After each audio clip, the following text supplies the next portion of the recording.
Iya, perempuan juga masturbasi kok, meskipun gak sesering laki-laki ya.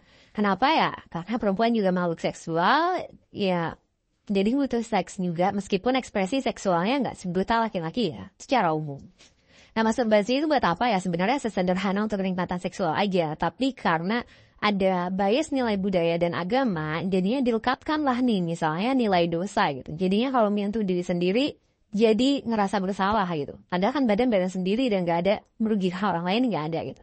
Tapi terus jadi juga ada nih pernyataan-pernyataan yang menakutkan, yang katanya masturbasi itu bikin bodoh lah, bikin kecanduan lah, bikin lupa dan sebagainya. Tapi kebanyakan poin-poin kayak gitu gak berdasar ya.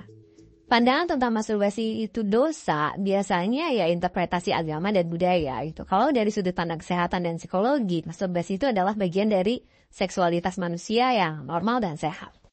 Kalau dalam Islam kan defaultnya masturbasi itu haram ya. Kalau dijadiin hobi bersenang-senang gitu. Tapi dianjurkan. Tapi masturbasi itu dianjurkan kalau itu bisa menghindari dari zina. Jadi bukan haram mutlak ya.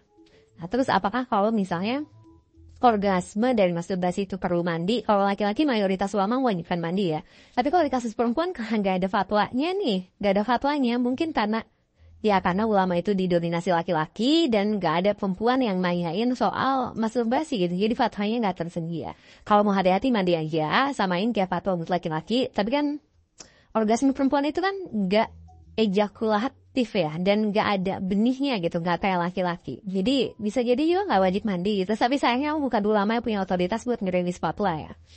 Oke, ada mitos-mitos nih yang menjelaskan seolah masturbasi itu kegiatan yang tidak normal gitu. Tapi sebenarnya kan itu normal. Kecuali kalau emang misalnya masturbasi 20 jam sehari gitu, terus nggak bisa kerja, nggak bisa berfungsi sehari-hari, ya itu mah butuh bantuan profesional ya. Kalau kayak survei-survei yang tadi aku tunjukin, ya ada yang seminggu sekali, 2-4 kali seminggu, ya itu masuk lazim ya, karena kebanyakan orang begitu. Kenapa secara frekuensi dan keumuman masturbasi perempuan itu lebih jarang? Mungkin karena orgasme perempuan itu bukan kebutuhan yang krusial untuk bisa punya keturunan ya. Karena gak orgasme juga gak apa-apa, tetap bisa hamil. Ada sih yang berteori katanya orgasme itu supaya dinding vaginanya kontraksi dan jadi kayak diremes gitu supaya lebih cepat ejakulasi partnernya. Teorinya begitu.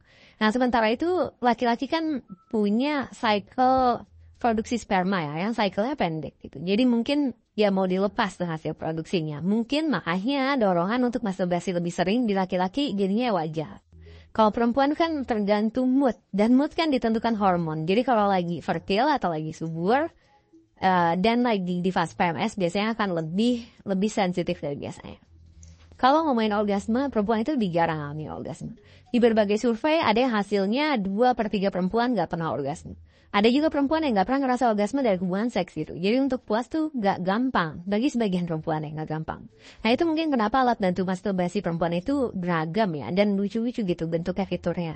Ya tapi sayangnya dan agak anehnya penjualan seks toy itu ternyata dilarang oleh Permendak nomor 48 tahun 2015. Dan sebenarnya udah dicabut sih parahannya Permendak nomor 20 tahun 2021. Itu dilarang karena termasuk barang pornografi. Ini termasuk barang yang susah dicari ya. Nah, tapi kayaknya sampai sekarang kita suka dengar tuh ya, ada pemusnahan atau penyitaan seks toy oleh bea cukai biasanya, tapi mungkin bukan karena barangnya, mungkin karena prosedurnya ya, nggak tahu deh, bukan itu fokus kita hari ini. Tapi sebagai perempuan yang pada umumnya pemilih daripada tidur sama laki-laki nggak jelas, yang nggak jamin bisa bikin puas, kan mainan tuh alternatif yang bagus ya. Bukan cuma masalah puas enggaknya ya, ketika kita tidur sama orang lain, kan ada risiko-risiko yang kita nggak tahu seberapa fuckboy dia gitu. Bahkan kalaupun kita sudah menikah pun kita kan nggak bisa tahu sepenuhnya apakah pasangan kita setia ya.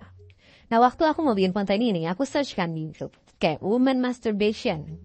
Nah lucunya aku nemu video judulnya Great Ways to Masturbate gitu. Lalu kayak apakah masturbasi itu baik apa enggak, apakah nggak apa-apa masturbasi tiap hari gitu. Ini konten buat perempuan.